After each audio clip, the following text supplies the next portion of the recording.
It's easy to identify what really matters in life. The hard part, though, is keeping those things top priority. So Studio 5 relationship coach Matt Townsend says there are some ways to be more strongly committed to what you know really matters. Yeah.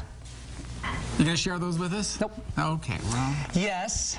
Now think of that. We all know something we love or we know is important to us. Yeah. Like, give me some. Family. Family, what else? Darren, you got any? I took the easy one. Yeah, On Family Feud, I got 76%. Yeah, health. Health is important too. Okay. Family, health. Now, how many of us know, can you think of one thing we know we need to be doing consistently for our health? Yeah. That we're not doing? Exercising. Okay, but so, why? I thought it was important, Darren. You do exercise. Let's not talk to you. I've turned over. But we don't do things just because they're important. If we did things because they were important, our life would be perfect. A lot of times we just do the things that are the loudest, the noisiest, or the funnest, and just make us feel warm inside, like macaroni, like macaroni and cheese. So we don't always go for what's important. So the way we do is we follow 4 rules. Of course, I've always got points. Point number 1, guess what it is? Do tell. I'll tell you. You have to drive your goals, your purpose, down to your deeper yes. If you have a goal and it's not connected to your heart, so it's a heady goal, like I know I need to exercise, but you don't feel it, you're in trouble. Any goal. Any goal, if you can drive it down to a deeper yes. So there's a... Where is the deeper yes? And how far down do I have to drive this? And what am I doing to do that? Well, it's not physiological, Darren. No. I was picturing. You want the location and address? It's like your heart. So if you have a goal and the goal is not in your heart, it's just fluffery talk. It's not real. So how we get it in our heart is there's a bunch of ways. One way is to think about how you want your kids to remember you. Like at your funeral, do you want your grandkids to say, what I love most about Grandpa is, do you remember how he could put 500 Cheetos in his mouth at one time? I love Grandpa for that. Do you remember how every time Grandpa got up and went to the bathroom, he came back wheezing? I miss Grandpa.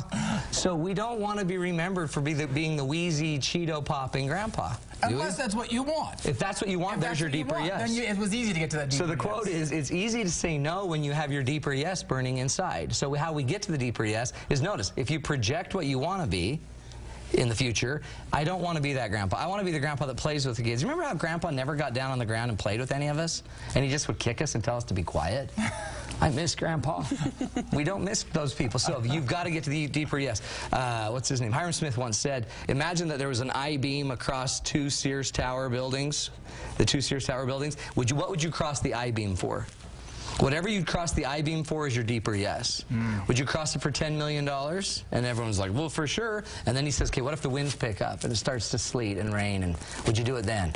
How about if your child was hurting or was about to be hurt? Would you do it? So once you know your deeper yes, all the goals become easier, and you can start saying no. Do you find people have to remind themselves of that deeper yes, though? Because it's easy, again, in the moment to say, yes, I need to exercise, That's yes, right. I need to spend more time, but the day-to-day to-do kicks in, and it's harder. So literally every day when you're going to go exercise, you've got to drive the exercise down to the deeper yes. You somehow have to connect to the feeling that I don't want to be the grandpa that never talked to his kids, or I don't want to be the Cheeto-loving whatever. Second rule is think less is more. Once we kind of know what's important to us, what we tend to do as humans is we tend to do way too much because we think we got to get it all done.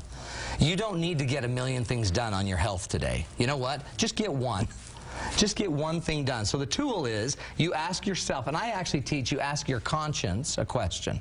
Okay, it goes like this. Conscience, so after I've got my deeper yes, I want to be the kind of grandpa that loves and plays with his kids. What's the most important thing I can do today as a grandpa to live my deeper yes? And come up with, let your conscience tell you one thing to do. What if it just said, you know what, call Timmy and ask about that test you helped him on. That's one goal. That's not a lot. That's less is more. Do one thing as a grandfather. In your question, when you were asking conscious, you said, what is the most important? We're asking an important question. I'm not saying, what's the most urgent thing I can do for Timmy today? But can I ask, because if I just have to do less is more, can I just ask what's anything I can do? Can I do something nominal? Well, no, because what your brain will naturally choose is the easiest, the fastest, or the loudest. That's right. So what we don't want to do is go to the easiest. We want to go to the most important, because the most important is the thing we're trying to accomplish. Make sense? If you want to be the most efficient grandfather, then ask, what's the most efficient thing I can do today to get something done fastest and the easiest way? Make sense? So we're asking the important question. Once we've got the important question, here's the next one. You obligate yourself. Now this is weird. This is how we're going to start to remember it. Obligate yourself. Yeah. So in my life, I can obligate my time by getting something in my schedule. Once something is in my calendar, in my world, it's kind of real. If it's not in my calendar, it's not real. I can obligate myself financially by telling my children, if you ever catch Dad eating another Cheeto, I'll pay you each $50. I've now obligated myself. I can obligate my relationships by having my friends that I already know are going to exercise. Will you please call me every morning? Or will you just not even call me? Will you just show up every morning for walking? Because I know I'm more likely to get out of bed if I know my friends are going to be knocking on the front door. So you can obligate your money, your time, your resources. You can obligate yourself by just having to do something. Most of us do really well when we have to.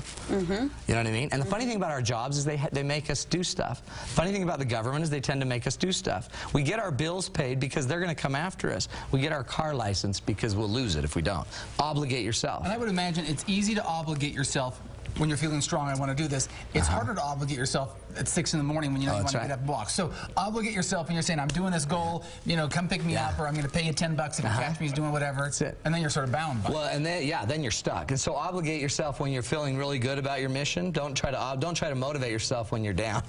If you're obligated to go do the speech because you already signed up for it and you've already cashed the check, guess we're going. We're doing the speech. And then last but not least is to feel the benefit of it daily. See, one of the reasons, so remember, we're talking about our purpose. One reason I don't think we live our purpose very much is because we don't feel the benefit. We don't feel it daily because we never look for it. We feel the benefit of answering a phone or checking off a list.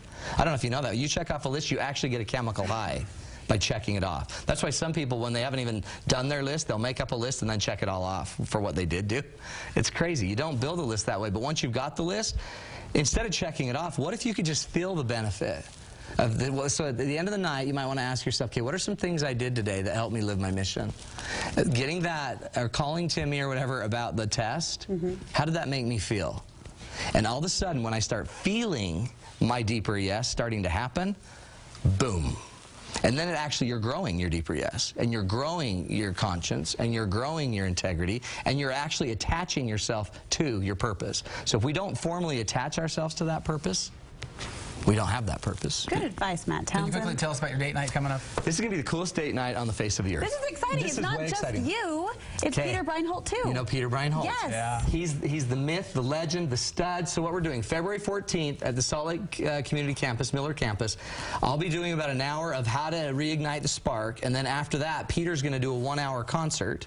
And we got a bunch of giveaways and things where you're going to get CDs from both Peter and I, and you're going to get just tons of fun. Register at 801-747-2121 or go to matttownsend.com. And we're giving away 2 free passes to this concert. Very fun. And you just got to go to my Facebook page. Look me up on Matt Facebook. Townsend on Facebook. It'll be a tonight great by night. 9, we'll know. We'll be right back.